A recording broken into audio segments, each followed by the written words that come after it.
So, ayan, yes po, isang maulang umaga po sa ating lahat. At ano kaya ang mangyayari bukas? Maipapasa na po kaya ng Kongreso yung term setting bill nila? O mananahimik na lamang sila? O isang bersyon na hindi lalabag sa konstitusyon ang aaprobahan nila? Inaabangan po natin yan.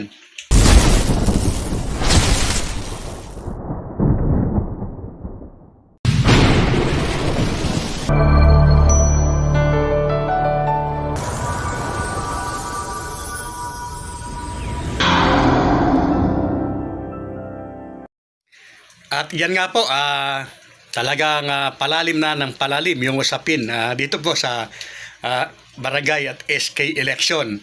At bukas po, araw ng Lunes, ay talagang hihintayin po natin, inihintay po natin na kung ano po yung mangyayari, kung pag-uusapan ba ng Kongreso itong term setting bill na inaakda nila, or yun nga, mananahimik or babaguhin. Kung ano man po ang gagawin nila, nakantabay po ang buong Pilipinas na sa mangyayari.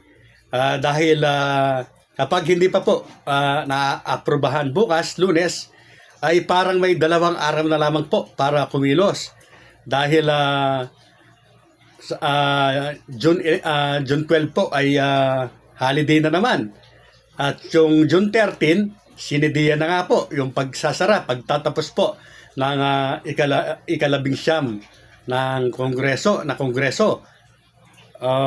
Yan nga po, napakalaking katanungan nga po kung sakasakali ay kaya pa ba sa 3 araw na ma-postpone nila ang halalan.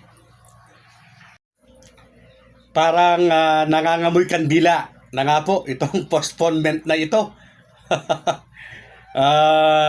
Yun nga po, kayang-kaya pa kaya nila sa 3 araw ito.